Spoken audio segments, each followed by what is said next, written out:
On Saturday, March 30th, 2002, at 12:45 a.m., I became a widow.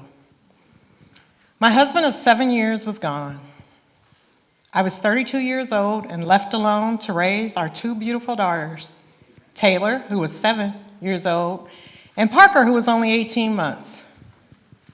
This couldn't be real. We never discussed life without each other or plans for our girls if one of us was not around. What do we do now? I had to trust that this was God's will, and through His strength, we would gradually create a new normal for just us girls, a truly unbreakable bond. When Taylor was in 5th grade, she was incredibly active, participating in band, cheerleading, and basketball. However, she was constantly lethargic, dehydrated, and constantly going to the restroom. A doctor's visit resulted in rushing her to the hospital and finding out she was a type 1 diabetic. Her pancreas was no longer producing insulin. How could my child be diagnosed with an incurable and chronic condition?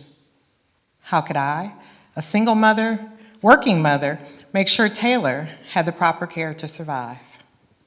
I trusted it was God's will, and through the power of prayer, we were again able to learn a new lifestyle to ensure Taylor was able to live a healthy life with diet and medication. But our family health challenges weren't over. During a yearly exam with my gynecologist, the doctor suggested I get a baseline mammogram because my breasts were lumpy. Appalled by his comment, I took his advice and had my first mammogram at the age of 35. I then needed to have a breast ultrasound and a biopsy, which returned a diagnosis of breast cancer. What? Please tell me this isn't true. My daughters are only 11 and 5 years old. They no longer have their father. Lord, please don't take their mother away. By God's will, it was stage 1 cancer and had not spread to my lymph nodes. My treatment was a surgical lumpectomy, 6 weeks of radiation, and 5 years of hormonal therapy.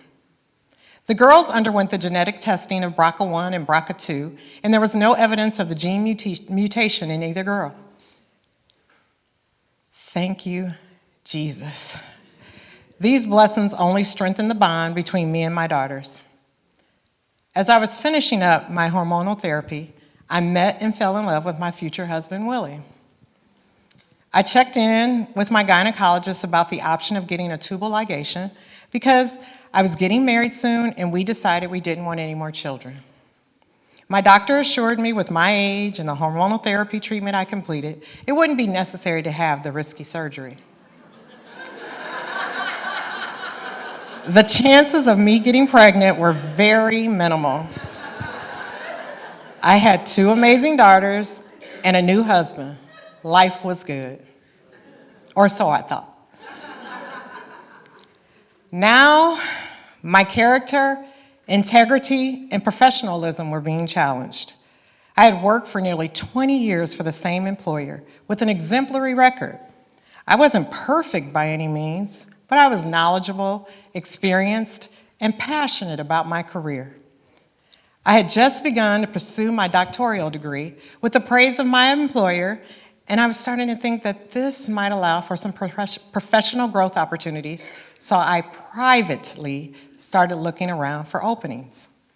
Unfortunately, my private quest soon became public when my supervisor received a call to ask for a reference. Shortly thereafter, I was notified that I was being recommended for demotion. Suddenly, my evaluation went from a perfect record to completely unsatisfactory. I want to be clear, nothing I did was satisfactory. Communication skills? Nah. Professionalism? Nope. Attendance? Absolutely nothing was satisfactory. What the heck was going on? I never had a write-up. I had a nearly perfect attendance rate. I never indulged in any inappropriate behavior, and there was no formal complaints about my work performance. How could I be getting demoted from a position that I loved in the community I grew up in, working with individuals who looked just like me? I was completely devastated. It was a whole thing. My name appeared in the local newspaper. I was completely shocked, overwhelmed, and humiliated. I was ready to fight. I was preparing for a legal battle, but then something unexpected happened. I received so much support from my family, friends, students, parents, colleagues, and VIPs in the Peoria community. So many people showed up to advocate on my behalf. What a blessing. And then, just as quickly as the recommendation for demotion occurred, the decision was reversed. I received a call offering me a lateral move to my dream job with a pay increase. God favored me again. His will had been done, and my prayers were answered. After dealing with such a life-changing experience, I realized that I was ignoring my health. So when I started to feel some uncomfortable pelvic pressure, I visited my gynecologist once again. After her physical exam, my doctor assumed it might be fibroids because Black women have a higher risk of developing fibroids. He scheduled me for a sonogram to verify. The sonographer was taking her time and asking a lot of questions as she was conducting the ultrasound. I was getting nervous. What could it be now? Taylor was now 18 and away at her first year in college, and Parker was 12 enjoying middle school, and I had just celebrated my three-year anniversary. She was calm and spoke softly as she asked my age. 43. You have kids? I said, yes, 2 girls. Oh, Lord, what is going on? And then she said it. You are approximately 20 weeks pregnant with a boy. Pregnant? A boy? 20 weeks? I began to bawl loudly and uncontrollably. How could this happen? I panicked. I hadn't had any prenatal care. Will this child be all right?